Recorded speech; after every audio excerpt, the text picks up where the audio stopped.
আবৃত্তি করছি কবি জীবনানন্দ দাশ রচিত দুজন কবিতাটি। আমাকে খোঁজো না তুমি বহুদিন, কতদিন আমিও তোমাকে খুঁজি না গো। এক নক্ষত্রের নিচে তবু একই আলো পৃথিবীর পারে আমরা দুজনে আছি। পৃথিবীর পুরনো পথের রেখা হয়ে যায় ক্ষয়, প্রেম ধীরে মুছে যায়। নক্ষত্রেরও একদিন মরে যেতে হয়, হয় নাকি?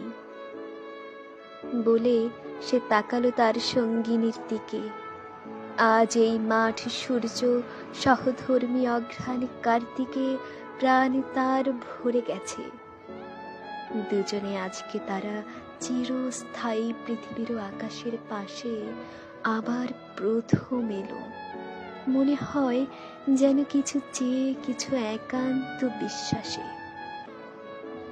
লালচে হলদে পাতা অনুষঙ্গে জাম, বট, অশ্বত্থের শাখার ভেতরে অন্ধকারে নড়ে চড়ে ঘাসের ওপর ঝরে পড়ে। তারপর সান্ত্বনায় থাকে চিরকাল। যেখানে আকাশে খুব নীরবতা, শান্তি খুব আছে, হৃদয়ে প্রেমের গল্প শেষ হলে ক্রমে ক্রমে যেখানে মানুষ আশ্বাস খুঁজেছে এসে সময়ের দায় ভাগী নক্ষত্রের কাছে, সেই ব্যপ্ত প্রান্তরে দুজন। চারিদিকে ঝাউ, আম, নিম, নাগেশ্বরে হেমন্ত আসিয়া গেছে। চিলের সোনালি ডানা হয়েছে খয়েরি, ঘুঘুর পালক যেন ঝরে গেছে। শালিকের নেই আর দেরি, হলুদ কঠিন ঠ্যাং উঁচু করে ঘুমাবে সে শিশিরের জলে। ঝরিছে মরিছে সব এইখানে, বিদায় নিতেছে ব্যাপ্ত নিয়মের ফলে। নারী তার সঙ্গীকে পৃথিবীর পুরনো পথের রেখা হয়ে যায় ক্ষয়, জানি আমি। তারপর আমাদের দুস্থ হৃদয় কি নিয়ে থাকিবে বলো?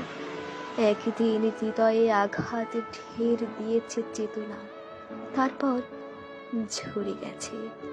আজ তবু মনে হয় যদি ঝরিত না হৃদয়ে প্রেমের শীর্ষ আমাদের, প্রেমের অপূর্ব শিশু আরক্ত বাসনা ফুরাত না যদি, আহা আমাদের হৃদয়ের থেকে।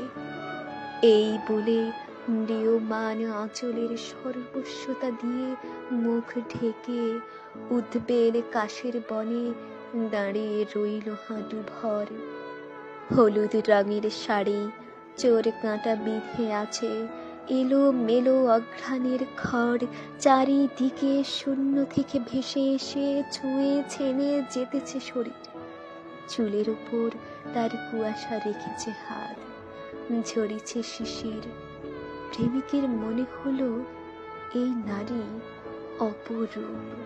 খুঁজে পাবে নক্ষত্রের তীরে, যেখানে রব না আমি, রবে না মাধুরী এই, রবে না হতাশা, কুয়াশা রবে না আর।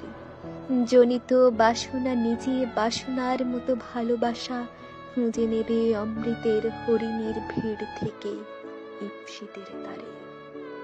ধন্যবাদ।